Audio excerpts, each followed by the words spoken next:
প্রধানমন্ত্রী রাষ্ট্রপতিকে কি পরামর্শ দিলেন সেই ব্যাপারেও কোথায় কোনো প্রশ্ন উত্থাপন করা যায় না। সে কারণেই দীর্ঘদিন ধরে রাষ্ট্রপতি এবং প্রধানমন্ত্রীর ক্ষমতার ভারসাম্য আনবার ব্যাপারে বারবার আলোচনা হয়েছে। সরকারি দল, বিরোধী দল, 24-এর অভ্যুত্থানের আগে পরে সকল সময় বলা হয়েছে যে রাষ্ট্রপতি এবং প্রধানমন্ত্রীর ক্ষমতার ভারসাম্য আনা হোক। বিএনপি তার ভিশন 2030 এবং 31 দফাতেও এই ব্যাপারে সুনির্দিষ্ট প্রস্তাব রেখেছে।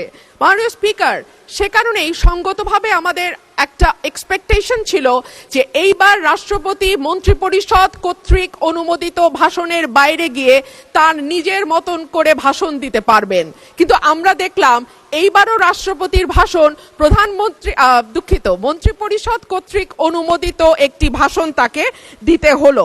সো আমরা যদি এতটুকু স্বাধীনতা মাননীয় স্পিকার রাষ্ট্রপতিকে দিতে না পারি, তাহলে আর আমরা কোন ভারসাম্যের কথা বলছি?